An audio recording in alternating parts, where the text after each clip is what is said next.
Amen. Alléluia. Que Dieu nous bénisse ce matin. Nous voulons partager la parole de Dieu. C'est vrai que nous avons beaucoup de choses à faire ce matin, mais nous comptons sur la grâce du Seigneur. Le thème sur lequel je voudrais qu'on s'exhorte ce matin, peut-être ça ne sera pas structuré, mais le Seigneur m'a mis cela à cœur. Je l'ai intitulé « Le protocole Esther ». Le protocole Esther. Le protocole Esther. Alléluia. Alléluia. Disons ensemble le protocole Esther. Disons encore le protocole Esther. Il faut que tu actives dans ta vie ce que j'appelle le protocole Esther. Ce protocole doit être activé dans l'Église. Ce protocole doit être activé dans ta vie. Alléluia. Vous savez, dans le monde, dans les pays développés, il y a souvent ce qu'on appelle des protocoles. Et les protocoles, ce sont souvent un ensemble de mesures ou un ensemble d'actions exceptionnelles qu'on prend dans une certaine situation, dans une certaine circonstance. Il y a par exemple ce qu'on appelle des protocoles d'urgence. Quand il y a vraiment une urgence, une situation qui arrive, il y a des protocoles qui sont activés. C'est-à-dire que dans une situation d'urgence, on sait exactement ce qu'on doit faire, qui doit le faire, comment est-ce qu'on doit le faire, le timing avec lequel on doit le faire.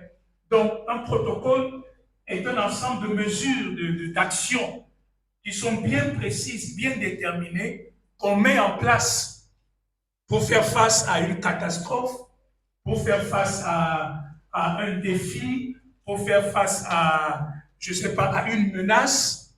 Vous savez, pour ceux qui suivent les informations en France, il y a des protocoles qu'on active souvent en cas de menace terroriste.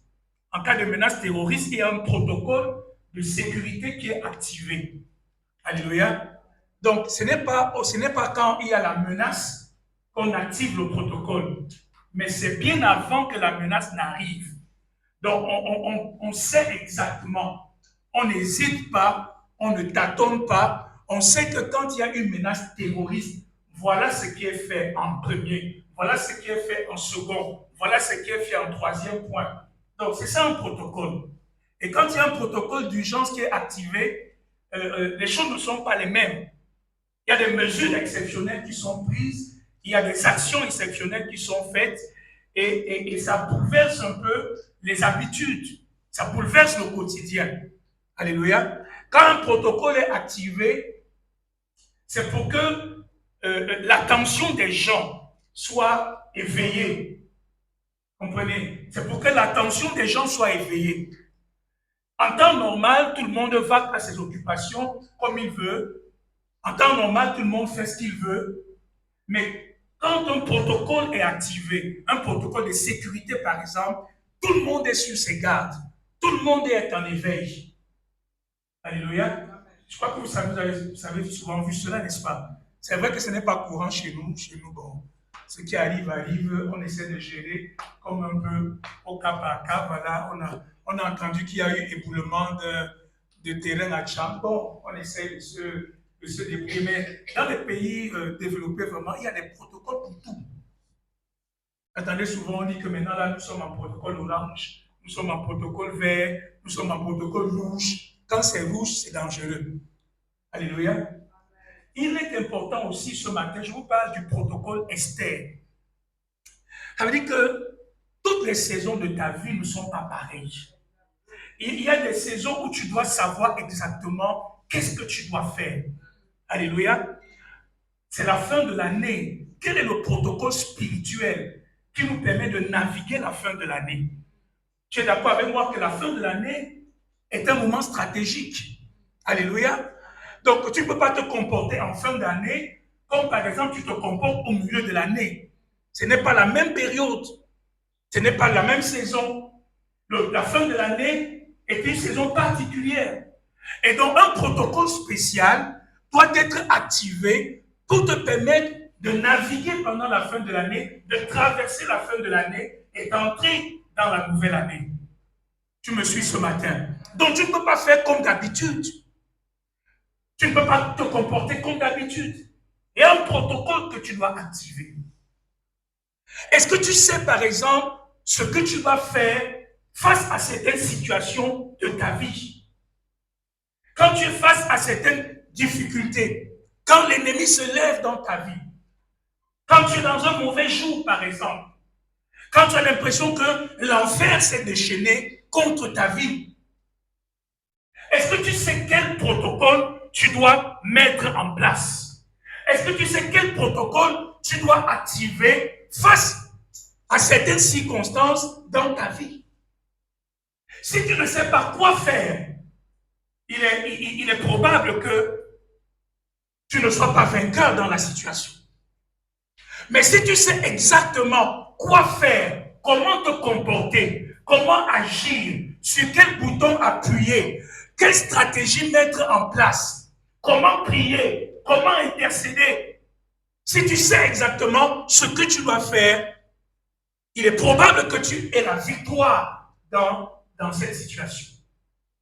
C'est pour ça que les chrétiens aussi, nous devons avoir des protocoles spirituels. Alléluia. Quand tu te rends compte que les choses ne marchent pas dans ta vie, quel est le protocole que tu mets en place? Quand tu te rends compte qu'il y a des situations compliquées, difficiles, quand tu es dans un désert, comment tu te comportes? Qu'est-ce que tu fais? Quand le diable s'élève contre toi, qu'est-ce que tu fais? C'est important, mes frères. Vous me suivez ce matin. Je vous parle ce matin du protocole Esther. Le protocole Esther, ne dites pas que j'ai pris un gros titre pour rien, il est simple. Alléluia. Le protocole Esther, je voulais seulement vous parler ce matin de la puissance du jeûne et de la prière. Le protocole Esther nous montre la puissance du jeûne et de la prière. Alléluia. Et ça, le protocole Esther, c'est ce que Esther a fait. C'est ce que Esther a fait lorsque Israël était face à la menace. Vous me suivez ce matin? Est-ce que nous sommes ensemble ce matin? Est-ce que nous sommes ensemble ce matin?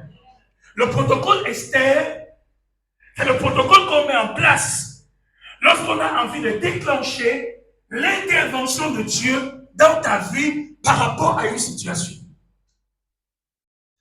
Le protocole Esther est activé lorsque l'homme a besoin d'un secours et d'une intervention de Dieu dans sa vie par rapport à une situation précise. C'est ce qui s'est passé, vous connaissez l'histoire. Comment est-ce que Aman avait fait voter une loi, un décret qui mettait en place, qui actait la destruction physique, matérielle, financière du peuple juif. Vous me suivez ce matin?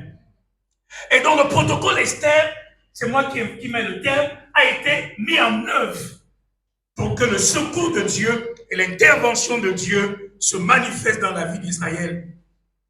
Le protocole Esther est déclenché lorsque tu es face à des défis majeurs, à des défis majeurs, à des menaces,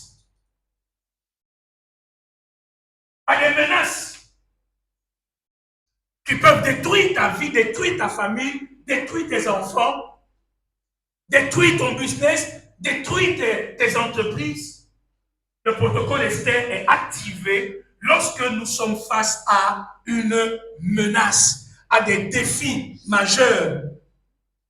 Alléluia. Et dans ce protocole, tout change. Il y a les choses ne se passent pas de la même manière. Le protocole Esther est activé lorsque les Haman se lèvent contre ta destinée. Lorsque Haman se lève contre ta destinée, tu ne peux pas continuer à faire comme d'habitude. Lorsque Haman se lève contre ta destinée, tu ne peux pas continuer à te comporter comme d'habitude. Il faut que tu actives le protocole Esther pour traiter avec Haman. Vous savez comment Esther a décrit Haman? Elle a dit Haman, c'est qui? C'est l'oppresseur, c'est le méchant, c'est l'ennemi, c'est le destructeur. Et donc, quand un mal se lève contre ta vie, ta destinée, tu ne peux pas continuer à faire comme d'habitude. Il faut activer un protocole particulier. Il faut activer un protocole particulier. Et c'est ce que Esther a fait. Vous me suivez ce matin? Vous êtes à l'église ce matin? Alléluia. Vous savez, souvent on peut être à l'église sans être à l'église. Est-ce que vous êtes à l'église ce matin? Le protocole Esther est activé lorsque nous voulons briser les lois qui condamnent nos vies. Frère, c'est dangereux. Souvent nous négligeons cela. Mais quand il y a une loi satanique, maléfique, lorsqu'il y a une loi familiale, générationnelle, qui condamne ta vie, frère, tu ne peux pas continuer à faire comme d'habitude. Il y a un protocole que tu dois activer lorsque tu veux briser ces lois. Quand tu fais des constats que dans ta famille, il y a telle ou telle chose qui se répète, quand tu fais le constat qu'il y a telle ou telle loi négative qui dérange ta vie, frère, tu ne peux pas continuer comme d'habitude. Il faut que tu actives ce que j'appelle le protocole Esther. Alléluia. Et c'est le protocole Esther qui va t'équiper pour briser les lois. Ça s'est passé de manière extraordinaire avec Esther. Parce que la loi que le roi avait signée était une loi irrévocable en réalité. Parce que dès que le roi avait apposé son cachet, sa signature, la loi ne pouvait plus être abrogée. Vous connaissez comment ça s'est passé pour trouver la solution. Alléluia. Parce que la loi a un pouvoir. Donc le protocole Esther est activé lorsque nous voulons briser les lois sataniques, les lois générationnelles, les lois familiales qui limitent nos vies d'une manière ou d'une autre. Quelqu'un me suit ce matin? Je parle du protocole Esther. Alors on va lire dans le livre de Esther au chapitre 4. Esther au chapitre 4. Esther au chapitre 4. À partir du verset 16.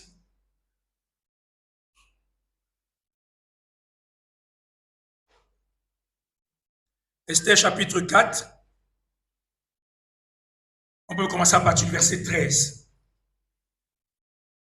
Vous y êtes? La Bible dit, Mardochée fit répondre à Esther, ne t'imagine pas que tu échapperas seul d'entre tous les Juifs parce que tu es dans la maison du roi. Car si tu te tais, maintenant, le secours et la délivrance surgiront d'autre part pour les Juifs. Et toi et la maison de ton père, vous périrez. Et qui sait si ce n'est pour un temps, comme celui-ci, que tu es parvenu à la royauté. Les temps sont mauvais. Il y a une menace qui pèse sur Israël, sur les Juifs. Et toi, reine Esther, ne fais pas quoi? N'ose surtout pas te taire. N'ose surtout pas fermer la bouche. N'ose surtout pas te désengager. N'ose surtout pas te mettre de côté. Parce que cette affaire te concerne aussi. Alléluia. Ne pense pas que si le peuple est détruit, toi tu échapperas, mais Dieu s'occupera de toi. Donc, ne fais pas quoi? Ne te tais pas. Verset 15, Esther envoya dire à Mardochée, va, rassemble tous les Juifs qui se trouvent à Suse, et jeûnez pour moi, sans manger ni boire, pendant 3 jours, ni la nuit ni le jour. Moi aussi je jeûnerai de même avec mes servantes, puis j'entrerai chez le roi, malgré la loi, et si je dois périr, je périrai. Mardochée s'en alla et fit tout ce qu'Esther lui avait ordonné. Voilà le protocole Esther qui est en train d'être activé. Mardochée a mis Esther au courant de la menace, du péril, de la destruction, de la mort qui menace tous les Juifs. Et lorsque Mardochée met Esther au courant de la situation, il lui demande de s'impliquer. Et elle accepte de s'impliquer. Et elle lance ce que j'appelle le protocole Esther. La première chose, elle dit, je voudrais que tous les Juifs fassent quoi? Prie et jeûne pour moi pendant 3 jours.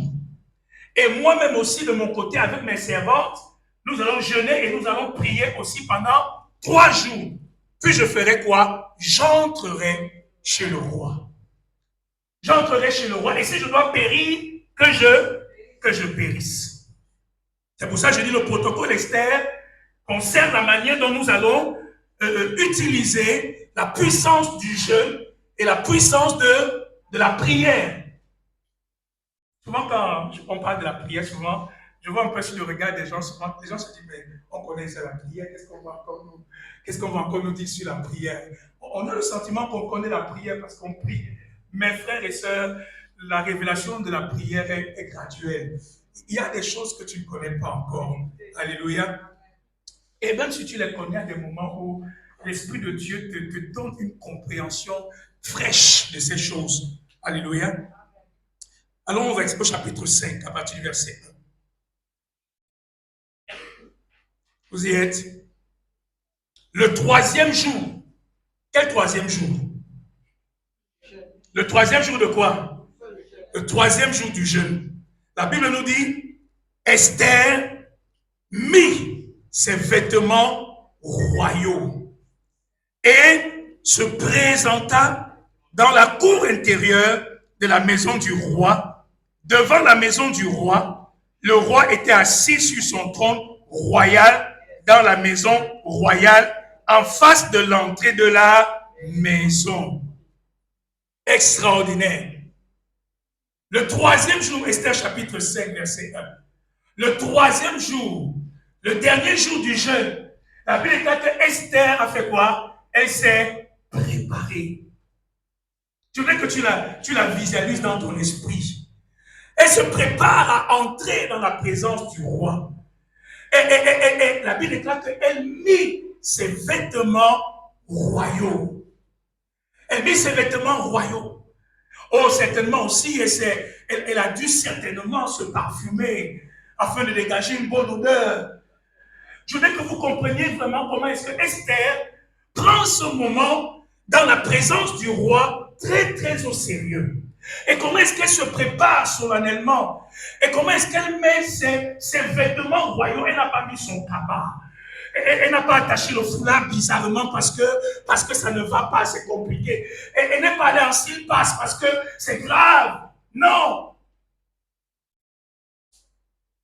Elle réalise le sacré de la présence de Dieu. Elle réalise que cet endroit où elle va est un endroit spécial.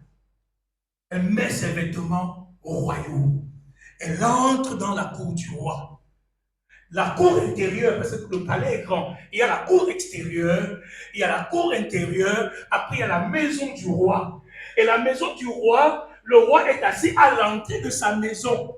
Pas à l'entrée de sa maison, dans sa maison, mais à l'entrée. Vous avez vu souvent les films nigérians. C'est comme ça que les chefs s'asseyent. Ils s'asseyent sur le trône et en face de la porte. Et la déclaré que Esther entre dans la cour intérieure et elle entre dans la cour. Et le roi est assis sur le trône et le roi voit Esther. Je suis venu te dire cette saison que c'est le moment d'entrer dans la présence de Dieu. C'est le moment d'être des hommes et des femmes qui se tiennent dans la présence de Dieu, qui s'approchent du trône de Dieu, qui viennent devant le Seigneur. Qui viennent devant le Seigneur. Esther est entrée dans la cour intérieure. C'est le moment d'entrer dans l'intimité de Dieu. C'est le moment de chercher la communion de Dieu. C'est le moment de te tenir en la présence de ton roi. C'est ça la prière. Nous venons devant lui et nous nous tenons devant lui. Je voudrais rappeler ce matin à quelqu'un quel honneur et quel privilège cela représente de pouvoir prier Dieu et invoquer Dieu. Nous ne le réalisons pas assez. Nous ne le réalisons pas assez. Que la prière est un privilège extraordinaire. La prière, c'est un honneur que Dieu nous fait. La prière, c'est un honneur que Dieu nous fait. Regardez tout le protocole qu'il faut pour que Esther puisse avoir accès au roi. C'est pas n'importe qui, on ne vient pas, on n'a pas accès au roi comme ça. On ne se lève pas d'un bon matin pour dire je vais. Si le roi n'avait pas tendu le sceptre à Esther, Esther serait morte. Parce qu'on ne vient pas dans la présence du roi n'importe comment, comme on veut, comme on veut. Non. Oh, bénis Dieu ce matin, qui nous a qualifiés pour nous approcher de sa présence par le sang de Jésus. Oh, bénissons Dieu ce matin, qui nous a qualifiés, pour entrer dans sa présence. Nous étions sales, nous étions indignes, nous étions impurs, mais un Dieu qui nous a qualifiés. Et il a dit, je vous donne accès à ma présence. Regardez comment Esther panique. Regardez comment Esther met sa vie en danger. Mais Hébreux 4, 16 nous dit quoi? Approchons-nous donc avec assurance du trône de la grâce. Quel honneur! Quel honneur! Approchons-nous avec assurance du trône de la grâce. Approchons-nous au travers de la route que Jésus a ouverte pour nous par son sang. Approchons-nous. Dieu veut ce matin, frère, que tu reçoives la révélation. Tu vas être un homme de prière quand tu vas réaliser l'honneur que cela représente, le privilège d'invoquer Dieu, le privilège d'appeler le nom de Jéhovah. Les autres l'invoquent en tremblant avec crainte et panique, mais toi tu l'invoques comme un père, toi tu l'invoques comme ton Dieu personnel, toi tu viens avec assurance par le sang de Jésus. Retrouve ce chemin et tiens-toi dans la présence de Dieu. Esther a mis ses vêtements royaux. Vous me suivez ce matin. La prière pose un problème. Et je veux que tu comprennes, je vais expliquer cela rapidement en quelques minutes. La prière pose un problème. Le protocole Esther est activé. Ok, Esther va entrer dans la présence de Dieu. Je veux que tu comprennes ce matin que quelqu'un qui va entrer dans la présence de Dieu, fait attention à la qualité de ses vêtements. Il y a quelqu'un, la qualité de tes vêtements. Les vêtements sont très importants quand tu t'approches de Dieu. Alléluia. Les vêtements sont très, très importants. Et je vais vous montrer juste 3 points par rapport aux vêtements. Le premier problème que la prière pose, c'est un problème, je vais parler comme en droit, c'est un problème de légitimité. Pourquoi tu demandes ce que tu demandes? Sur quoi tu t'appuies pour demander ce que tu demandes? Qu'est-ce qui te qualifie pour demander ce que tu demandes? Problème de légitimité. Qu'est-ce qui te qualifie pour te tenir devant le roi des rois et oser lui adresser une requête? Vous savez que quand vous allez au tribunal, c'est très délicat, n'est-ce pas? C'est très délicat. Parce que si tu poses ton problème à la mauvaise instance, tu as échoué. Parce que si tu poses ton problème, si tu formules ton problème de la mauvaise manière, tu as échoué. D'accord? Et quand tu te présentes devant un tribunal, la première chose qu'on veut définir, c'est ta qualité. Est-ce que tu as le droit d'être là où tu es là? Est-ce que tu as le droit de faire la requête que tu fais? C'est d'abord un problème de légitimité. Et quand Esther met ses vêtements royaux, elle s'habille, elle est reine, elle a un rang. Et ces vêtements royaux sont un signe d'identification. Alléluia. Donc il y a un problème de légitimité, mais un problème de légitimité qui a été totalement réglé par Jésus. Qu'est-ce qu'il a dit? Il a dit que tout ce que vous demanderez en mon nom en priant. Donc le nom de Jésus est là pour te qualifier, pour te rendre légitime de pouvoir présenter ta requête devant le trône de Dieu. Ce n'est pas en ton nom propre, ce n'est pas en ton nom personnel, mais il a dit que nous devons prier comment dans le nom de Jésus. Je vous donne juste 2 ou 3 points pour passer là-dessus. Le nom de Jésus. Le nom de Jésus. Dans le nom de qui je viens. Qui me qualifie? Je suis là pas pour moi à mon nom, je suis là au nom de Jésus. La deuxième chose, le vêtement royal, c'est la justice que Dieu nous a donnée par Jésus-Christ. Il nous a habillés du vêtement de la justice divine par le sang de Jésus. Tes vêtements sont très, très importants. C'est la conscience que tu as du fait que j'ai, par le sang de Jésus, par la justice qui me vient de Dieu, la liberté, l'assurance de me tenir devant le trône de Dieu et de présenter mes requêtes. Pourquoi c'est important? Parce que devant le trône de Dieu, il y a un monsieur qui s'appelle l'accusateur. Il y a un monsieur qui s'appelle l'accusateur et qui viendra t'accuser. Mais si tu ne sais pas sur quoi tu te tiens, l'accusateur va triompher. Mais si tu sais sur quoi tu te tiens, tu vas fermer la bouche de l'accusateur. Disons ensemble la légitimité. La légitimité. Par le nom de Jésus, par le sang de Jésus, par la justice de Jésus, j'ai la liberté, l'assurance de me tenir devant le trône de Dieu. Alléluia. Regardons un texte qu'on a lu quand on a fait la prière en semaine dans le livre de Zacharie. Zacharie chapitre 2 ou 3, je pense. Zacharie.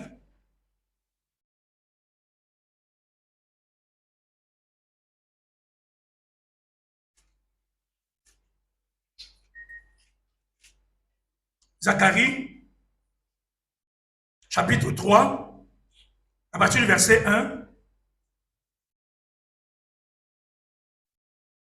Qu'est-ce qu'il est dit? La Bible est claire. Il me fit voir Josué, le souverain sacrificateur, debout devant l'ange de l'Éternel, et Satan qui se tenait à sa droite pour faire quoi? Pour l'accuser.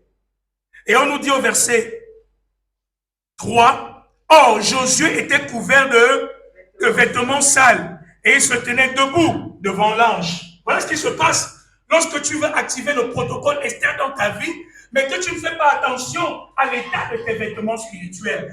Les vêtements sales vont devenir un élément sur lequel l'accusateur va t'accuser. Donc, quelqu'un qui active le protocole Esther dans sa vie doit être quelqu'un qui va commencer à faire attention à ses actions, à ses paroles, à sa manière d'agir. Quelqu'un qui va commencer à développer l'esprit de repentance dans sa vie. Quelqu'un qui va commencer à faire attention aux choses que l'Esprit de Dieu pointe dans sa vie. Alléluia. Il avait des vêtements sales. Tout sacrificateur, tout souverain sacrificateur qu'il était.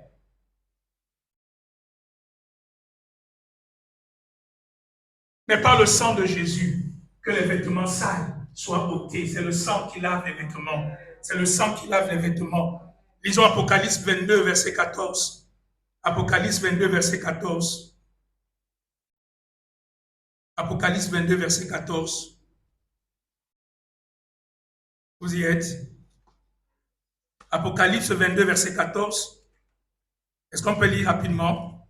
Vous gagnez un temps. Apocalypse 22, verset 14. Une fois et deux. Heureux ceux qui font quoi? Esther, dans ta vie, tu deviens quelqu'un qui commence à laver ton vêtement. Tu laves ton cœur, tu laves tes pensées, tu laves tes actions par le sang de Jésus. Parce que tu veux que la justice que Dieu t'a donnée par Christ Jésus, que l'ennemi ne trouve pas un moyen pour pouvoir t'accuser. Dis à quelqu'un, active le protocole Esther.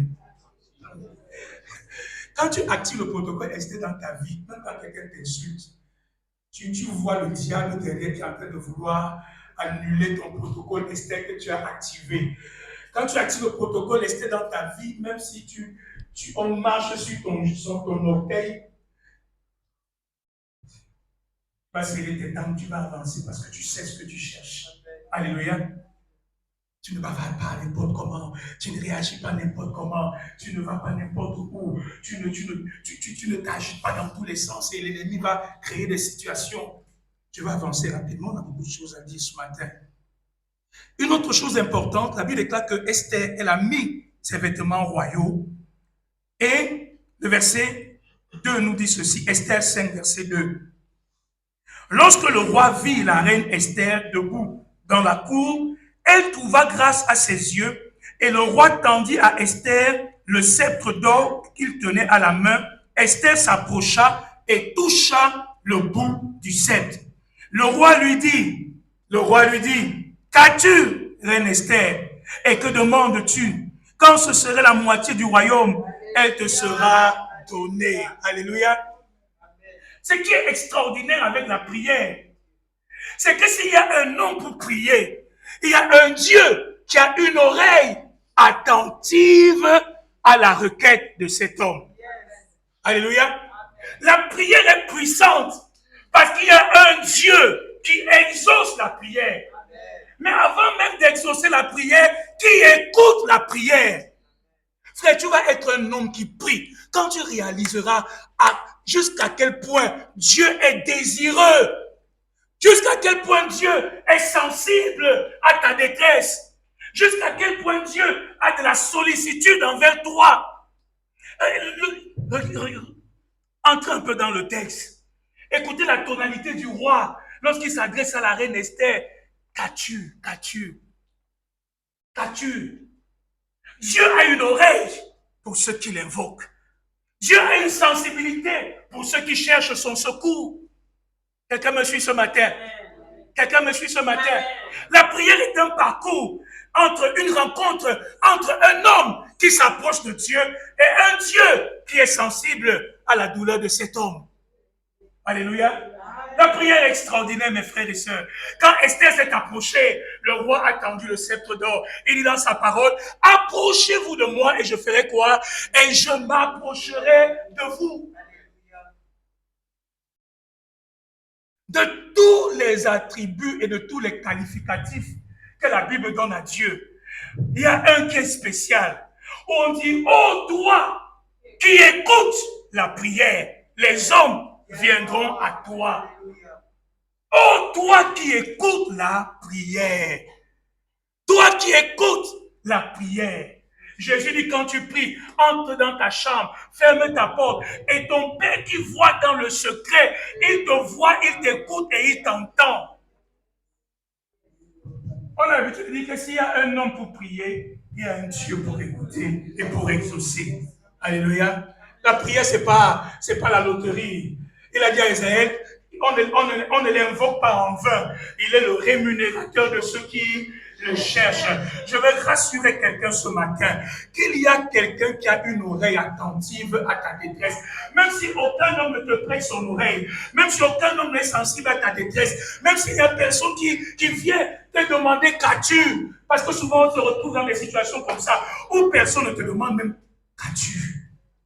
Tu as l'impression que tu es invisible aux yeux des gens. Tu as l'impression que ta détresse passe inaperçue. Tu viens à l'église bien habillé, mais personne ne s'approche pour dire, maman Victorie, qu'as-tu?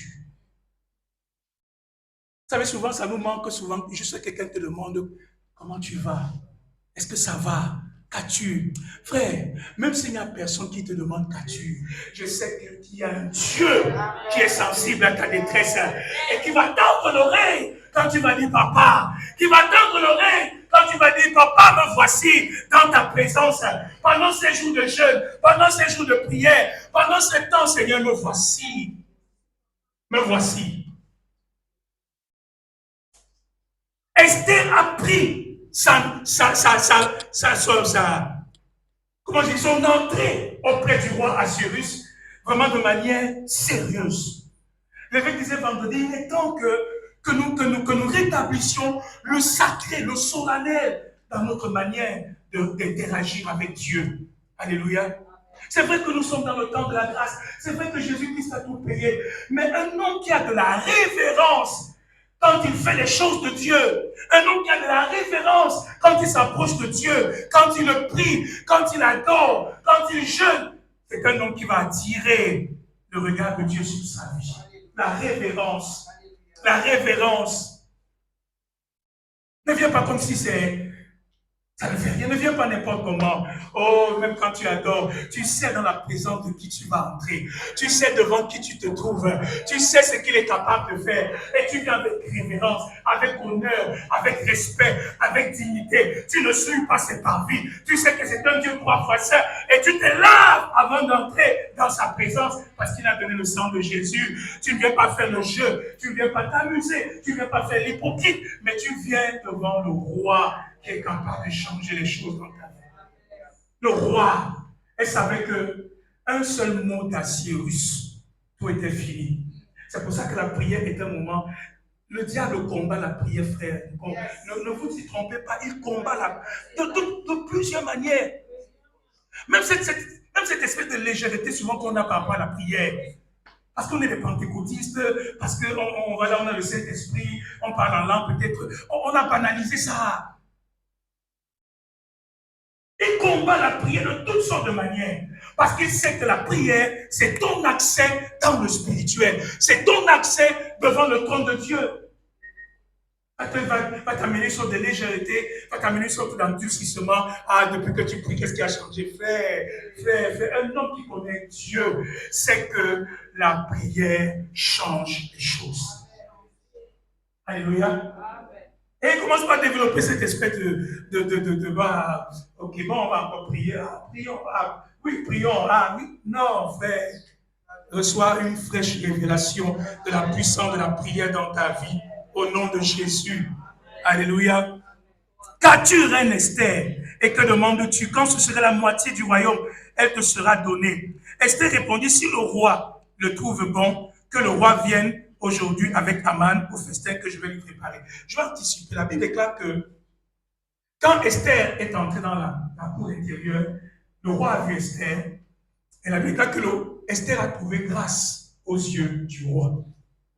Quand tu actives le protocole Esther dans ta vie, l'un des premiers bénéfices qui se manifeste dans ta vie, c'est que tu reçois la grâce de Dieu. Ceux qui prient reçoivent la grâce de Dieu. Ceux qui prient déclenchent la grâce de Dieu dans leur vie. Et c'est pour ça que la Bible déclare dans Hébreux 4, approchez-vous avec assurance du trône de la grâce, afin d'obtenir miséricorde et de trouver grâce pour être secouru dans vos besoins. Un homme qui prie est un homme qui obtient grâce. Et un homme qui obtient grâce est un homme qui obtient le secours de Dieu. Un homme qui obtient grâce est un homme qui obtient la délivrance de l'Éternel. Un homme qui obtient grâce est un homme qui obtient la miséricorde de son Dieu. La première chose que la prière, le jeûne, le protocole d'Esther est dans ta vie, c'est la puissance de la grâce de Dieu. Regardez ce texte dans le livre de 2 Corinthiens où l'apôtre Paul parle. Regardez 2 Corinthiens. Disons ensemble la grâce. Disons la grâce. 2 Corinthiens, je crois, chapitre 3.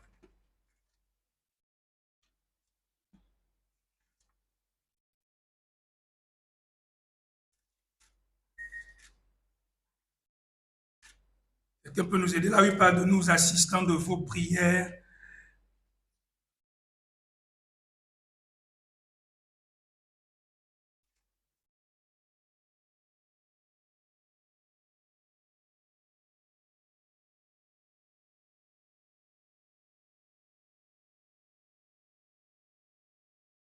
Est-ce qu'il y a des lecteurs de la Bible ici ce matin? 2 Corinthiens 1, 11.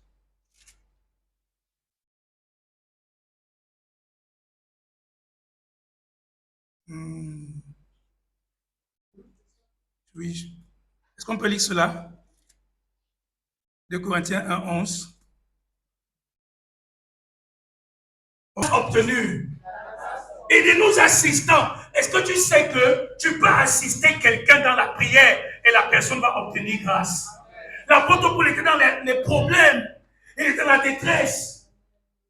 Les choses étaient compliquées pour lui. Mais il dit quoi? Vous-même, nous assistons de vos prières. Afin que la grâce obtenue pour nous par plusieurs, plus les gens prient pour toi, plus les gens te soutiennent, t'assistent dans leur prière, plus la grâce de Dieu aussi va venir dans ta vie pour que tu sois délivré de ta détresse. L'une des dimensions du protocole Esther, c'est que Mardoché a touché Esther. Et Mardoché a dit à Esther, ne ferme pas ta bouche. Un homme qui active le protocole Esther dans sa vie est un homme qui commence à chercher l'assistance, le secours et la prière de l'Église et de ses frères. Le protocole Esther, c'est pas juste je prie seul chez moi, je jeûne seul chez moi, non. Cherche quelqu'un. Cherche quelqu'un qui peut obtenir grâce en priant à Dieu pour toi. Votre amen est dangereusement silencieux. Est-ce que je parle mal ce matin? Est-ce que je parle mal ce matin? Quand tu actives le protocole Esther, il y a des connexions que tu dois créer. Mardoché s'est levé. Il a dit, Esther, ne ferme pas ta bouche. Et je suis venu ce matin et dit, Maman José, ne ferme pas ta bouche. Maman Elanie, ne ferme pas ta bouche. Maman Victorine, ne ferme pas ta bouche. Maman Thérèse, ne ferme pas ta bouche.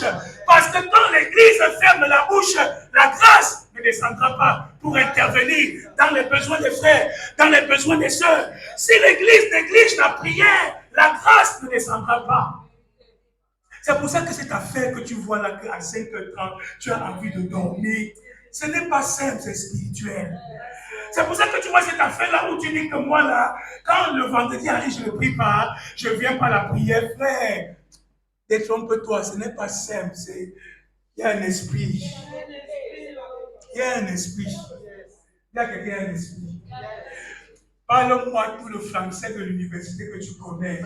Explique-moi pas ta théologie cartésienne que, au vu des circonstances et des réalités de mon corps physique, de ma condition physique, frère, quand tu as vu tout le français là, je vais te dire, c'est un esprit.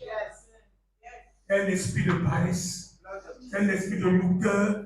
C'est un esprit satanique qui ne veut pas que la grâce descende dans ta vie et que la grâce descende dans la vie de l'Église.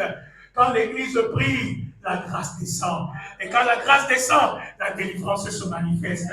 C'est pour ça que cette semaine, mon frère, ne reste pas 5h30 en train de...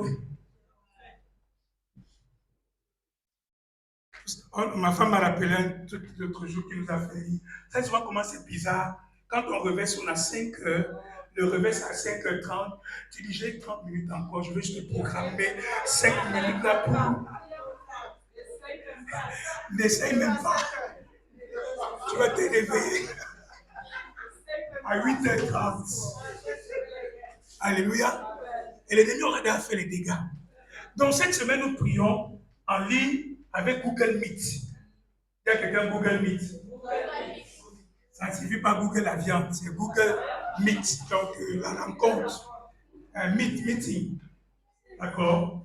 Ça vient de manière par défaut dans nos téléphones. Les récents qui ont les dernières updates. Alléluia. Donc, j'ai une bonne nouvelle pour vous. Nous avons le Wi-Fi gratuit ici. Donc, avant de partir, télécharge Google Meet dans ton téléphone. Et c'est facile, on envoie le lien à partir de 5h15, 5h20 sur le groupe de l'église. Les gens qui ne sont pas dans le groupe de l'église, pardon, écrivez vos numéros de notes à la révérende Clarisse aujourd'hui là. Ne partez pas sans faire ça. Alléluia. Est-ce qu'il y a des gens qui ne sont pas dans le groupe de l'église WhatsApp? Tout le monde est là? Ok. Il y a quelqu'un qui m'a dit qu'il n'est pas là. Il faut voir la sœur avant que le clic. Donc, Google Meet 5h30, 5h20, le lien est déjà là. Cliquez. Quand vous cliquez, et donc l'organisateur autorise, vous entrez dans la réunion de prière. Alléluia. Et pour la première expérience qu'on a fait, c'est une manière différente de prier parce que c'est pas toujours le même format et on n'a pas dit d'entrer dans la réunion et de continuer à vaquer tes occupations. Non.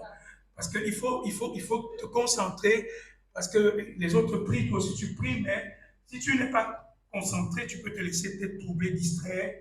Hein? Si tu as mis 100 francs de connexion que Orange et MTN nous font comme ils nous font d'habitude, bon, tu mets encore 100 francs. Je crois qu'avec 200, on peut faire 45 minutes de réunion. Alléluia. Donc Google Meet, on va commencer demain jusqu'à vendredi et on sera en jeûne et en prière pendant la semaine. Vendredi, on était 16, on peut tous se connecter, même avec les enfants, on peut prier ensemble. Parce que la prière déclenche la grâce. Alléluia. Déclenche la grâce. Alors, on va aller un peu plus rapidement. Wow. Esther, le roi lui demande d'entrer. Et le roi demande à Esther, qu'est-ce que tu veux? Demande, je te donnerai tout ce que tu veux.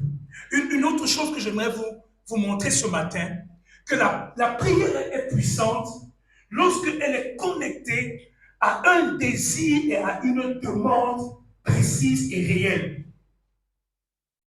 La prière est puissante lorsqu'elle est attachée à un désir.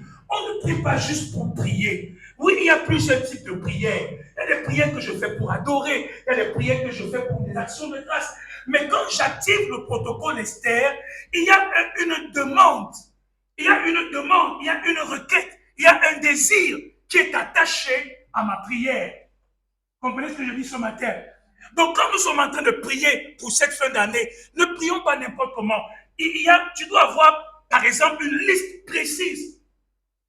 L'évêque nous a fait la différence l'autre jour entre prier et invoquer Dieu. Quand j'invoque Dieu, je l'appelle par rapport à une situation précise où je veux une intervention. Alléluia. Je ne raconte pas beaucoup de choses à Dieu. Je ne passe pas du coq à l'âne. Non, j'ai un target. Et je suis en train de l'invoquer par rapport à ce target. Alléluia.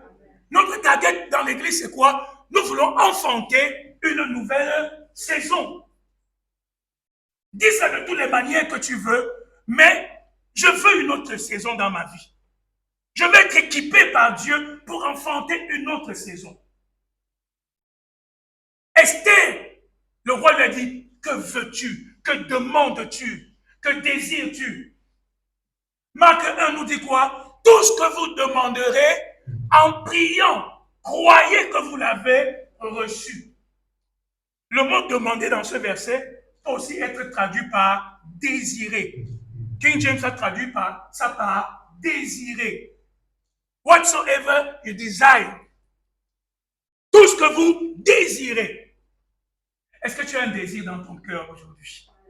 Ah, il y a une différence entre quelqu'un qui vient prier avec un désir et quelqu'un qui vient prier parce que le pasteur a dit prions. Tu es d'accord avec moi, n'est-ce pas? Ah oui, oui. Il y a une différence entre quelqu'un qui vient prier avec un désir et quelqu'un qui vient prier parce qu'on a dit prions. Parce que la femme à la perte de sang, elle est venue à l'évangélisation avec un désir dans son cœur. Elle dit, si je touche son vêtement, je serai guérie. Elle avait une demande dans son cœur. Elle avait un désir dans son âme. Et quand elle s'est connectée à Jésus, elle a été exaucée instantanément parce qu'il y avait un désir. Jusqu'à quel point tu désires la nouvelle saison? Jusqu'à quel point la nouvelle saison dans ta vie est-elle une demande intense en toi? Il y a souvent des moments quand tu veux quelque chose faire, tu vois ça partout. Tu rêves ça, tu dors ça. Tout ce que tu vois te rappelle ça. Quand ton désir est fixé sur quelque chose, tout ton être est tourné vers cette chose. C'est ce genre de désir que Dieu veut réveiller en nous. Un homme qui active le protocole Esther dans sa vie est un homme qui se focalise sur un désir, une requête, une demande, quelque chose qu'il veut voir Dieu réaliser et faire dans sa vie. Alléluia. Il écrit ça dans son cœur. Il écrit ça sur un papier et il met ce désir devant Dieu. L'intensité de ton désir, l'intensité de ta demande déterminera l'intensité de ta recherche. Alléluia. Pourquoi on sait que Esther avait un réel désir, une réelle soif de voir la délivrance d'Israël? Parce qu'elle était prête à risquer sa propre vie pour ça. Il y a une différence entre ceux qui prient. Vous savez, la technologie reste la technologie. Vous êtes d'accord avec moi? La technologie reste la technologie. Nous nous servons de la technologie parce que c'est bien, parce que c'est pratique. Alléluia. Nous nous servons de Google Meet parce que c'est pratique, c'est bien. Mais au-delà de la technologie, il faut que l'Esprit de Dieu anime un désir de Dieu dans ton âme. Il faut que l'Esprit de Dieu mette en toi. Frère, il y a des jours quand tu as envie de prier, frère, tu ne cherches pas les mots, tu sais ce que tu dois dire. Moi, ça m'arrive souvent. Il y a des moments, tu viens devant Dieu avec, dis papa, c'est ça que je veux. Il y a quelqu'un qui reçoit le désir de Dieu ce matin dans ton cœur. Reçois le désir, reçois une demande, une requête dans ton cœur ce matin. Alors, quand le roi dit cela à Esther, je vais aller un peu plus vite. Esther, regardez bien, Esther ne répond pas directement. Esther dit au roi, non roi, s'il te plaît, j'ai une seule requête, je veux que tu viennes avec Aman au festin que j'ai organisé pour toi.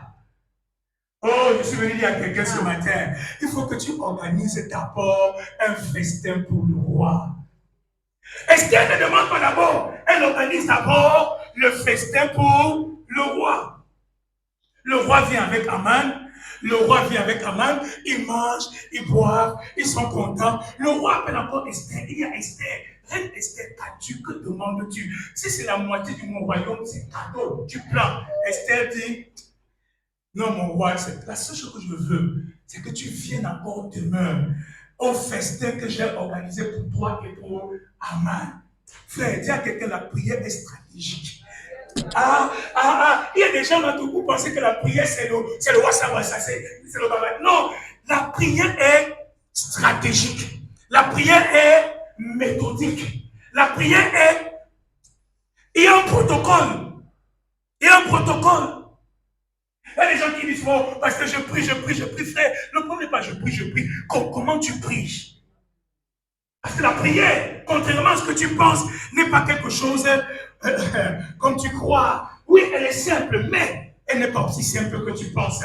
Oui, elle est simple, mais elle a des principes. Et l'un des premiers principes que Esther met en exergue ici de manière extraordinaire, c'est le principe du fait que Dieu vient d'abord avant. Suis-moi ce matin. Dieu vient d'abord. Est-ce qu'il n'a pas un besoin? Est-ce qu'il n'a pas une requête? Est-ce qu'il n'y a pas péril dans la demeure?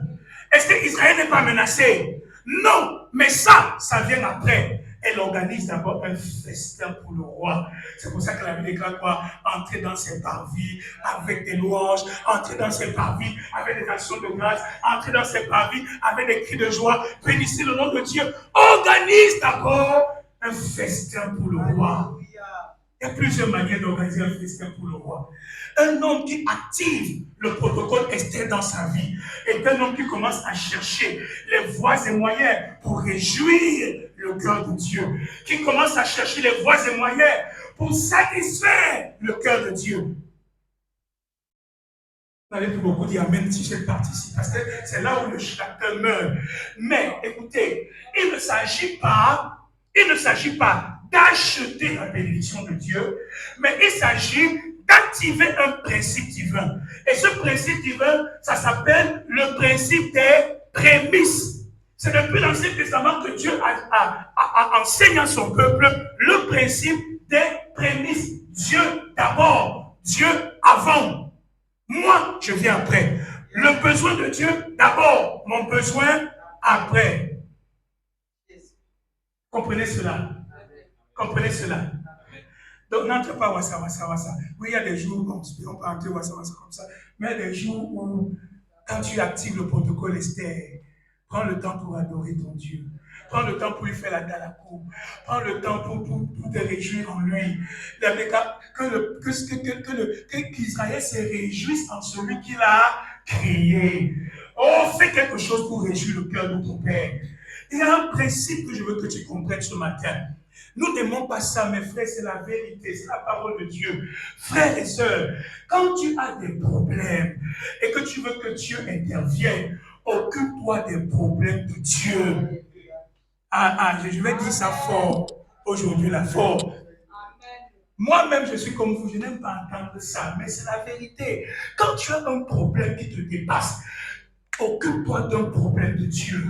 Quand tu veux une solution pour toi, trouve une solution pour Dieu. Alléluia.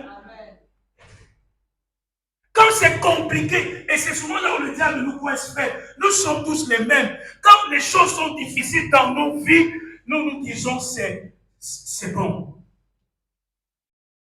Mais il y a un principe, et un homme qui attire le protocole Esther dans sa vie comprend ça. Frère, c'est quand tu n'as pas que tu dois donner à Dieu. C'est paradoxal, mais c'est vrai. C'est quand tu n'as pas que tu dois lui donner à Dieu. Vous me regardez pour me dire que comment je peux donner ce que je n'ai pas. Mais si tu comprends le principe, tu vas l'appliquer. C'est quand tu n'as pas que tu dois donner à Dieu. C'est quand tu as des problèmes que tu dois t'occuper des problèmes de Dieu. C'est quand toi-même tu as des combats que tu dois combattre les guerres de l'Éternel. C'est quand ça ne marche pas pour toi que tu dois chercher une solution pour Dieu. Que Dieu nous aide à comprendre cela. Que Dieu nous aide à comprendre cela. Esther a réjoui le cœur du roi. Esther a mis en place la stratégie, la méthode. Et le principe, c'est le principe des prémices. Frères et sœurs, je vais vous parler en tant qu'église ce matin. Même si nous ne passons pas des moments difficiles, ce n'est pas le moment de nous désengager. Même si ça ne marche pas bien pour toi, ce n'est pas le moment de te mettre en retraite des batailles de l'Éternel. Même quand c'est compliqué pour toi, frère, je te dis ça de la part de Dieu. Quand tu sais que Dieu a un combat et que tu t'engages dans le combat de l'Éternel, le Seigneur ne te laissera pas seul dans ta bataille à toi. Le Seigneur ne t'abandonnera pas dans ton combat à toi. Tout ce que David a eu dans sa vie, la femme de Nabal dit à David, parce que mon Seigneur soutient les guerres de l'Éternel. Mon Seigneur soutient les guerres de l'Éternel. Quand nous soutenons les guerres de l'Éternel, oh bien-aimé, l'Éternel soutient nos guerres. Alléluia. Quand nous nous occupons de la maison de Dieu, la maison de Dieu c'est quoi? Ce sont les âmes. La maison de Dieu, ce sont les âmes. Si tu dis, oh, nous avons tellement de problèmes, occupons-nous d'abord de nos problèmes, laissons l'évangélisation, laissons les âmes de côté, gérons d'abord nos problèmes. Frère, ce n'est pas la sagesse de Dieu. Parce que si je m'occupe de la maison de Dieu, Dieu s'occupera de ma maison. Quand David a voulu bâtir la maison de Dieu, Dieu lui a donné une maison qui dure jusque dans l'éternité. Alléluia. Je sais que nous avons des batailles. Je sais que nous avons des combats. Mais je vous montre ce matin que lorsque nous allons nous lever ensemble, malgré nos difficultés, malgré nos détresses, pour nous soutenir les batailles de l'Éternel, nous engager dans l'évangélisation, payer le prix pour qu'une âme écoute l'évangile, payer le prix pour qu'une âme vienne à Jésus, payer le prix pour que quelqu'un entende la parole de Dieu. Lorsque tu vas te détourner de tes combats personnels pour dire à papa, je vais combattre avec toi tes batailles, Dieu combattra tes batailles. Moi-même, je dis Amen ce matin. Alléluia. Donc, la prière, elle est stratégique, elle est méthodique. Un autre principe que je vais mettre devant nous ce matin. Vous voyez que quand, depuis cette affaire, quelle est la première personne qui parle toujours? Ne dormez pas, on va bientôt finir. Quelle est la première personne qui parle toujours?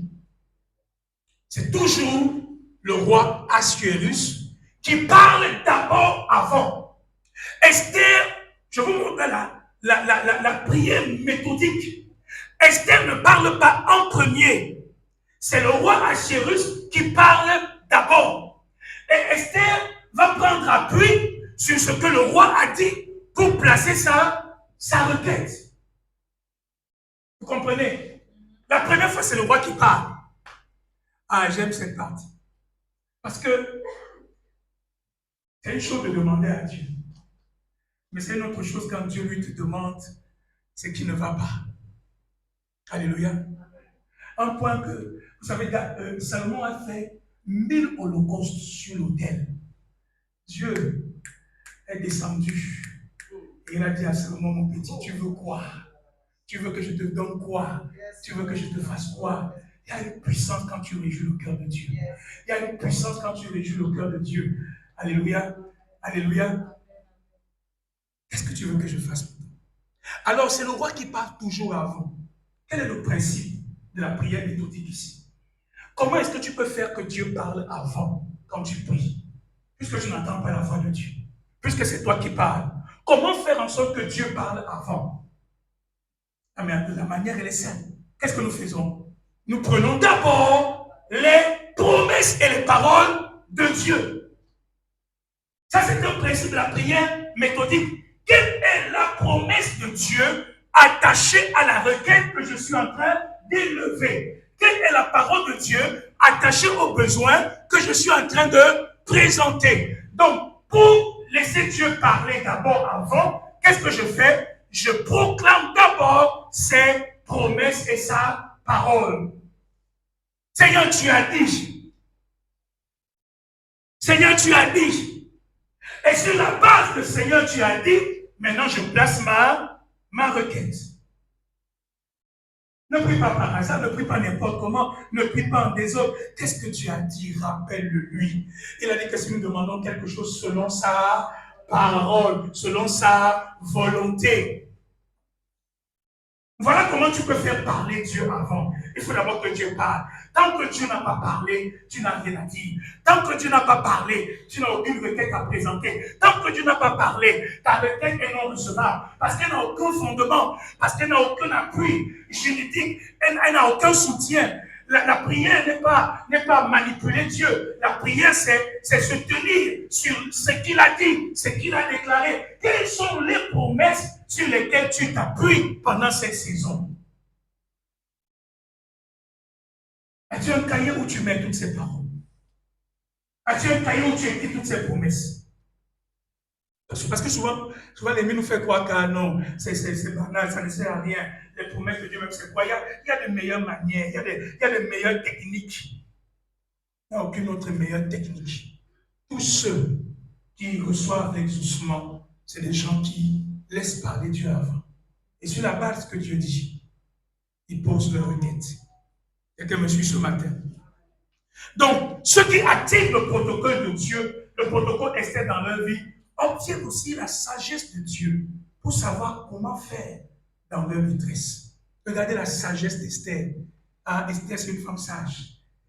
Si c'était comme certaines mamans, je vous assure que Esther aura attaché son cabas. Elle sera allée cravater Aman dans sa maison. On dit que tu es qui? Tu ne sais pas que je suis la femme du roi. Et mon peuple, tu veux les tuer. Elle devait aller là-bas. Traiter. Frère, vous savez ce que Esther a fait? Esther a traité le problème de Aman dans la présence du roi. Elle n'a pas parlé à Aman en dehors de la présence du roi. C'est dans la présence du roi qu'elle a lâché la bombe. Je te dis ce matin, apprends à traiter tes problèmes dans la présence de Dieu. Apprends à traiter tes problèmes dans la présence de Dieu. Amène tes situations dans la présence de Dieu. Dernièrement, je priais pour une soeur et le Seigneur m'a donné une pensée qui m'a touché. Et il m'a dit, tu sais quoi, le problème de cette soeur, c'est qu'elle a cru que son problème est un problème naturel. Elle a cru que son problème était un problème comment? Naturel. Et c'est souvent l'erreur que nous commettons. Tu crois que c'est juste un problème naturel. Il suffit que je fasse ci, il suffit que je dépose une demande ici, il suffit que... C'est bien toutes ces choses. Mais ne commets pas l'erreur de croire que c'est un problème juste naturel. Beaucoup de situations dans nos vies ont une origine spirituelle. Et il faut être un homme spirituel pour apprendre à traiter les problèmes de manière spirituelle. C'est dans la présence de Dieu que Esther va dire quoi? C'est Aman. Et là, instantanément, dans la présence de Dieu, le combat est scellé, terminé. Il y a des batailles qui peuvent te prendre des années. Mais quand tu apprends à activer la présence de Dieu, à entrer la présence de Dieu, tu vas écouter le temps de tes combats. Parce que la présence de Dieu est un lieu extraordinaire. Dis à quelqu'un la présence de Dieu. Dis combat dans la présence de Dieu. Dis amène tes ennemis dans la présence de Dieu. La Bible déclare que mes ennemis font quoi? Périssent devant ta face. Mes ennemis font quoi? Périssent devant ta face. Amène tes ennemis dans la présence de Dieu. Quelqu'un me suit ce matin? Quelqu'un me suit ce matin? Je vais aller rapidement. encore quelques points à dire, mais je ne vais pas terminer ce matin. Je demande que tu reçoives la grâce de Dieu ce matin dans ta vie de prière. Alléluia. Il y a aussi quelque chose d'extraordinaire qui se passe. Je vais m'arrêter là pour qu'on termine. Le dernier point. Remarquez que quand Mardochée commence à prier, Esther aussi entre en prière. Il y a une séquence d'événements qui va se dérouler. Alléluia. Aman rentre chez lui, très joyeux, très content. Il appelle ses amis et sa femme. Il dit, je suis un homme élevé, le roi. J'étais invité à manger au palais du roi avec chez la reine Esther. Il se vante. Il dit que même ma joie n'est pas parfaite. Tant que cet individu de Mardochée-là est assis à la porte, il y a des gens qui ne seront jamais contents tant que tu es là, tant qu'ils te voient. Alléluia. Alléluia. Toute haine satanique contre ta vie, tu dois anéantir cela. Tout esprit de vengeance démoniaque, tu dois arrêter cela. Tout rejet maléfique. Il déteste Mardochée. Mardochée lui a fait quoi? Il y a des esprits de rejet satanique. Quelqu'un n'est pas content juste parce qu'il voit ta tête. Tu dois détruire ça.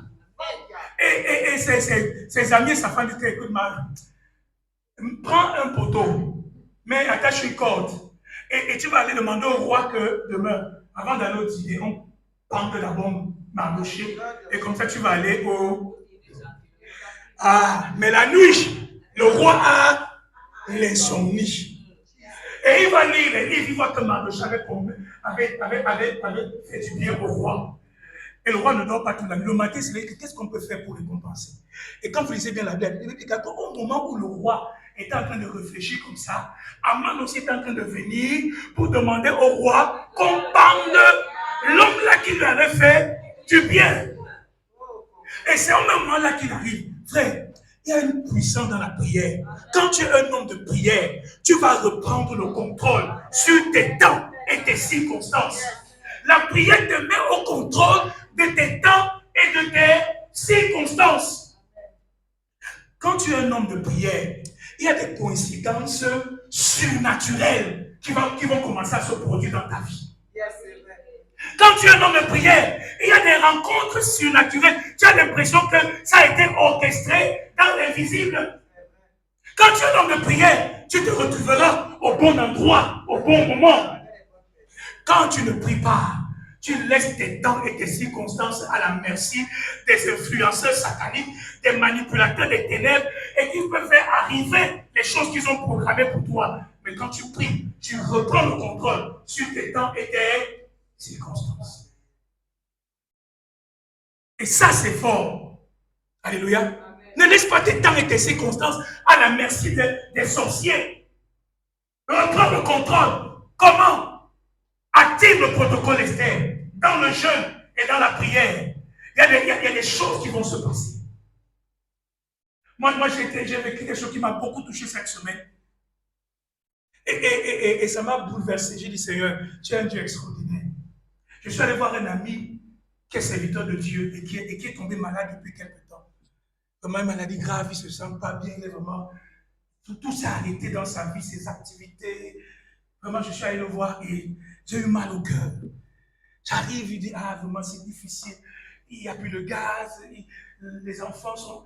Toutes sortes de choses. J'étais bousculé dans mon âme, mais je n'avais rien pour l'aider. Je n'avais rien, j'avais 2000 francs dans ma poche, j'avais dit, oh mon Dieu, je n'ai pas d'argent sur moi, je ne veux pas t'aider. Mais j'étais mal. Tellement à un point où je suis allé voir une autre personne et tellement ça pesait dans mon cœur que quand je suis arrivé chez cette personne, j'ai tout de suite commencé à lui dire, écoute, vraiment, j'ai vu tel, vraiment, ça ne va pas, il a des difficultés comme ça, parce que j'ai me dit à Dieu que, mais Seigneur, pourquoi tu ne nous bénis pas pour qu'on règle rapidement tous ces petits problèmes qui tuent ça? Le Seigneur m'a répondu, ce n'est pas un problème d'argent, c'est un problème d'apprendre à faire confiance à Dieu. Ce n'est pas un problème d'avoir des comptes remplis d'argent, c'est un problème de faire confiance à Dieu. Et quand je suis arrivé, j'ai fini de parler, j'ai prié avec le frère. Au moment de partir, le frère me dit, écoute, la situation dont tu m'as parlé là, vraiment le Seigneur me met à cœur de faire quelque chose pour ton ami là. Il enlève une enveloppe, il me donne. Il dit, va lui remettre. J'ai pris l'enveloppe et je suis allé chez mon ami là. Je l'ai appelé, on est venu, je suis allé chez lui. Dès que je lui ai remis l'enveloppe, il s'est mis à pleurer. Il s'est mis à pleurer. Le vendredi, là, c'était le dernier jour, le délai pour qu'il paye la dernière tranche de la pension de son enfant. Lundi, on allait le chasser de l'école. C'était le dernier jour. Et il m'a dit, pasteur, tu ne sais pas ce que tu viens de faire. Je ne savais pas à qui demander. Je ne savais même pas à qui poser le problème. Toutes mes relations sont mortes. Je n'ai personne. Je ne sais pas qui t'a envoyé. Et vraiment, et c'était au moment parfait. Dès que je lui ai remis l'enveloppe, c'était un montant assez consistant. Je lui ai remis l'enveloppe. Il est entré dans la chambre, il a commencé à mettre ses chaussures pour s'habiller, pour aller à l'école de sa fille pour payer. Je suis venu te dire ce matin, la délivrance de l'Éternel dans ta vie, ça ne viendra pas avant, ça ne viendra pas après, ça viendra toujours au moment opportun. Viendra toujours au moment opportun. On a lu ce matin, ne crains pas, ne t'inquiète pas, ne jette pas des regards inquiets. La délivrance arrivera au moment opportun où tu en as besoin. Pas avant, pas après. Au moment où tu en as besoin, la main de Dieu, l'intervention de Dieu va être relâchée en ta faveur. Ne t'inquiète pas, ne panique pas, n'aie pas peur ce matin. Il y a un Dieu qui sait agir au bon moment. Peut-être que j'aurais pu dire que le bon moment, c'était quand il avait aidé le roi. Non, ce n'était pas le bon moment. Peut-être que j'aurais pu dire que le bon moment, c'était après. Non, c'est Dieu qui connaît le bon moment, le moment opportun.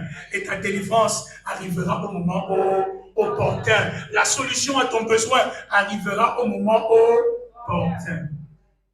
On va se lever ensemble, on va prier. On va prier